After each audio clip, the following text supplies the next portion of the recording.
আজকে আমি দুইটা বড় বড় মাছের মাথা নিয়ে চলে আসলাম রান্না করার জন্য। আর এত বড় বড় দুইটা মাছ ছিল যে আমি আপনাদের সাথে শেয়ার না করেই পারলাম না। তো প্রথমেই আমি মাছের মাথাটাকে সুন্দর করে ধুয়ে ক্লিন করে নিয়ে আসছি। পরে হলুদ, লবণ আর লেবুর রস দিয়ে ভালো করে ডলে ডলে মাখিয়ে নিয়েছি।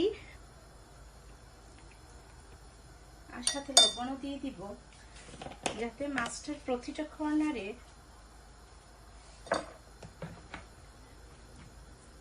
লবণ, লেবুর রস আর হলুদ মরিচটা পচে যায়। আমি এটার ভিতরে সমানভাবে করব।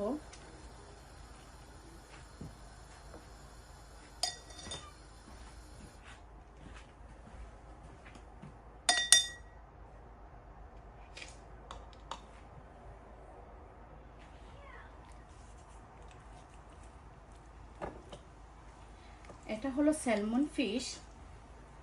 আমি সেদিন দুইটা স্যালমন ফিশ এনেছিলাম, তো সেই স্যালমন ফিশ থেকে আমি মাথাটাকে আলাদা করে আমি মাথাটা কিন্তু আর কাটি নাই। আমি ভাবছিলাম যে পুরো মাথাটাই আমি একসাথে রান্না করব। তো দেখেন কত বড় মাথা, মাশাআল্লাহ। তো আমার ভালো করে মাছের মাথার মধ্যে হলুদ, মরিচ আর লবণ, লেবুর রস দিয়ে মাখানো হয়ে গেছে।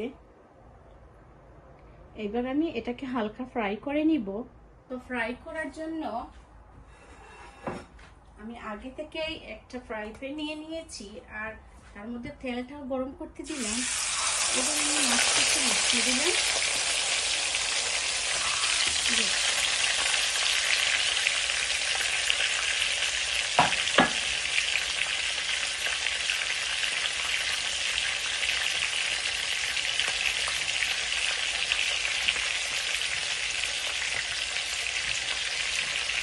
মাছের মাথাটা কিন্তু অনেক বড়,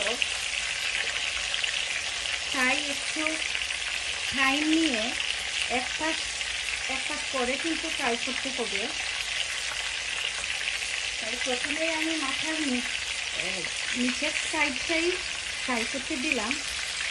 এই যে দেখুন,